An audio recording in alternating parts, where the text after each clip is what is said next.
ila hii series nzuri. Hii series nzuri kama wadada wa Bongo. God have mercy upon us.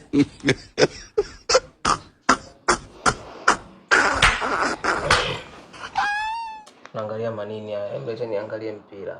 Mume wangu naangalia tamthilia. Kwa hiyo ni mimi mwanaume nikae naangalia vitu vya wanawake hapa.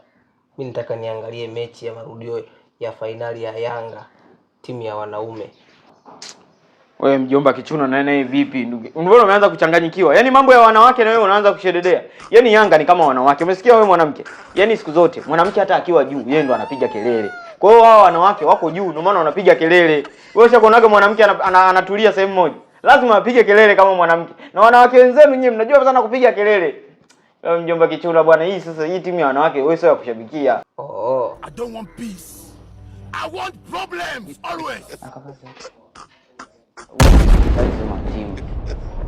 Anko. Mjomba kichuna na wewe kwa mbwembe. Umeshavaa dela wapi tena sasa? Magauni huwa yanavaliwa na kina nani? Yanavaliwa na wanawake. Na umesema timu yetu ni ya nini?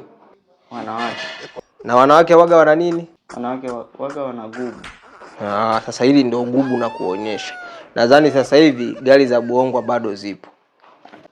Sasa mjomba, nilikuwa nazungumzia kuhusu mpira. Maana yangu ni kwamba huwezi kuishi kwenye mji wa wanawake wakati wewe ni mwanaume. Njoo. Mjomba, sasa nikwambie. Sasa mjomba, nilikuwa nazungumzia tu kuhusu Yanga. Umesema ni timu ya nini? Wanawake. Kwa hiyo wanaoshangilia mle ni kina nani? Wanawake. Kwa hiyo na mimi mjomba wako ni nani? Mimi mjomba wako ni nani? Mwanaume, mwanamke. Huwezi kuishi kwenye mji wa mwanamke, nina gubu mimi.